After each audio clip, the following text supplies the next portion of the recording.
from the this was started a year back. So there was a test which was echo.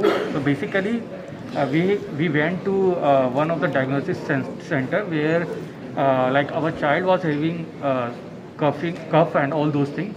So because of that, we visited to that particular center. So the doctor suggested that there are chances that because of the heart, he is having some other kind of issues. So he suggested us to have the echo test.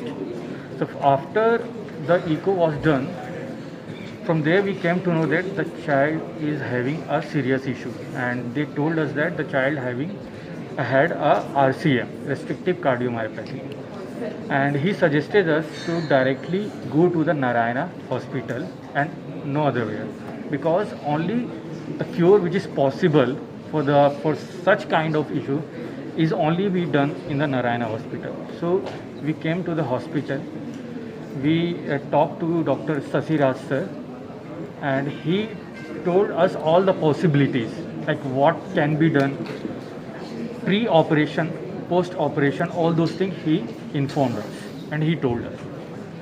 So before the transplant, it was very difficult and tough time. I hope you also feel the the thing which I was going on. So yeah, it was very difficult and tough time for us.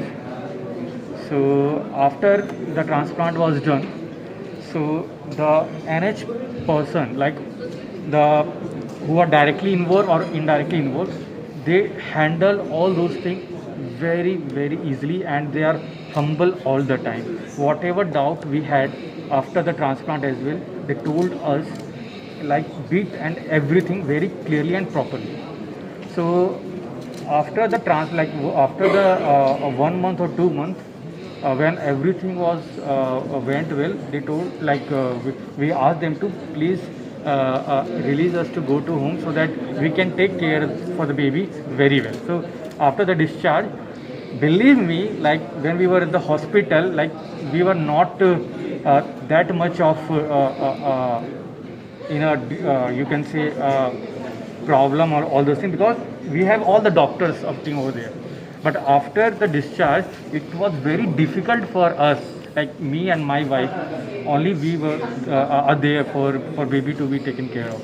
So it is very difficult for us to take care of the baby and all those things. Okay. So as of now, the baby is good. Everything is going well. He is good. He is responsive as well. So and extremely, I'm glad for the Narayana Hospital for having such good team.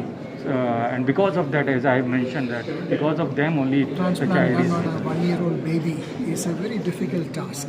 First of all, in terms of diagnosis and identification of the disease, and for the family to really understand that this is the only option left for the child, to convince the family to understand what is really happening. It is very hard for a family to accept the fact that you're having end-stage heart disease at that age. Generally, you think of heart disease as an older person's problem and not as a baby's problem. From that point onwards, if you're looking at getting a heart for a baby, which is quite difficult because you need to get a realistic size match. You cannot put a heart that is much larger than the baby. Once the weight of the donor exceeds twice or 2.5 times, then the mortality following the procedure also goes up, which makes availability more of a problem. The good thing about it is the children's heart can withstand cold ischemia, that is the time which is taken for the heart to be taken from one place to another, little longer than adult hearts. So we have a slightly larger geographical reach in order to bring a heart from another place to our hospital. In this particular case, we had it right within the institution, so the ischemic time was very little, and it is always better to have shorter ischemic times for better preservation of the organ. Okay. Thank you.